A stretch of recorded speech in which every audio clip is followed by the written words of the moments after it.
Puji Tuhan saudaraku, mari bersama-sama kembali kita merenungkan firman Tuhan.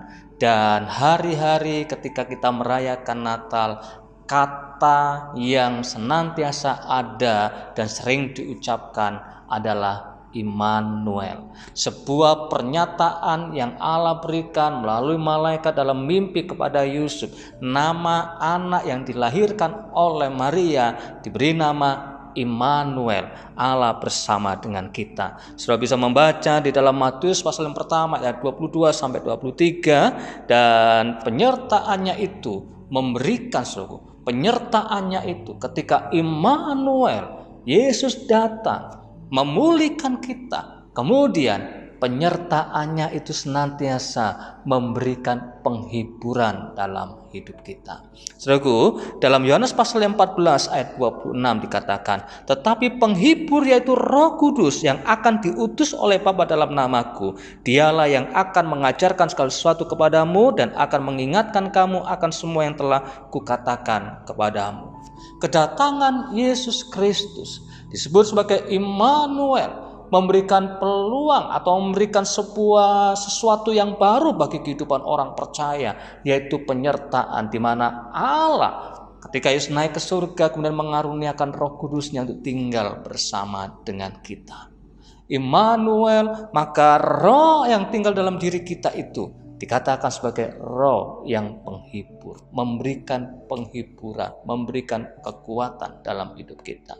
Saudaraku, ketika berbicara tentang Immanuel, Allah yang menyertai kita, maka Pemazmur Daud dalam Mazmur pasal 46 itu menjelaskan bagaimana penyertaan Allah itu memberikan penghiburan, menggambarkan kehadiran Allah yang menggembirakan, yang memberikan sukacita di tengah-tengah dunia yang kacau, memberikan damai sejahtera, memberikan penghiburan di tengah-tengah situasi yang mungkin tidak menyenangkan. Saudaraku, coba kita lihat saja dalam Mazmur pasal yang ke-46. Perhatikan bersama-sama bagaimana penyertaan Allah, kehadiran Allah di tengah-tengah kita, Roh Kudus bersama dengan kita, dan apa yang sudah dijanjikan digenapi dalam kedatangan Yesus Kristus dalam kehidupan kita. Di sana dikatakan, saudaraku, Mazmur 46, untuk pemimpin biduan dari Bani Korah dengan lagu alamot nyanyian.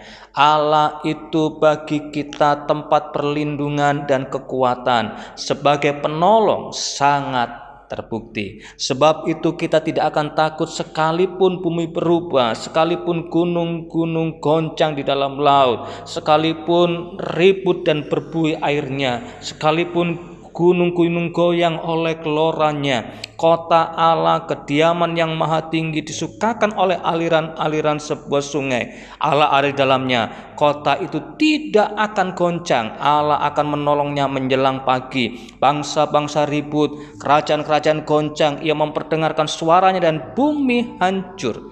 Tuhan semesta alam menyertai kita. Kota benteng kita ialah Allah Yakub. Saudara, perhatikan di sini.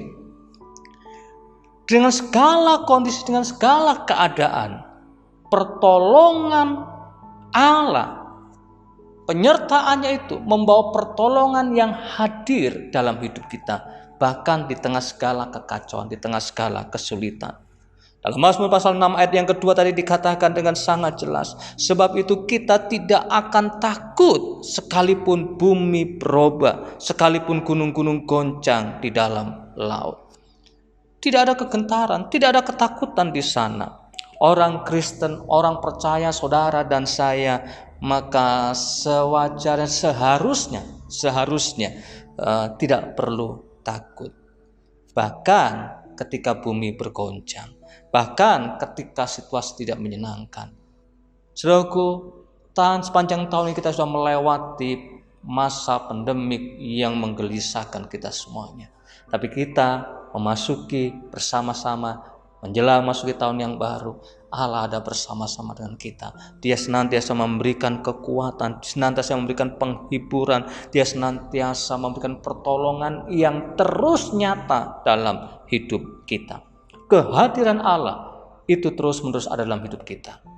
Sehingga saudaraku, Tuhan semesta alam dalam Mazmur pasal yang 46 ayat 7 dan ayat 11 yang kita bisa baca di sana tadi, bahwa Tuhan semesta alam itu menyertai kita. Tuhan ada di dekat kita. Tuhan menolong kita. Tuhan membantu kita. Tuhan melindungi kita.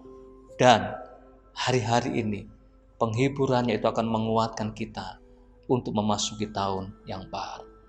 Biarlah Immanuel, Tuhan yang menyertai kita, senantiasa mengalirkan penghiburan itu terus ada dalam hidup saudara dan saya. Sukacita Allah nyata dalam kehidupan kita. Apapun yang terjadi. Apapun yang terjadi. Bukankah Amsal berkata, hati yang gembira adalah obat? Saudaraku dikasih Tuhan, hati kita bisa bergembira, hati kita bisa bersukacita, hati kita penuh damai sejahtera karena Roh Kudus Allah itu menyertai kita. Tuhan Yesus memberkati semuanya. Shalom.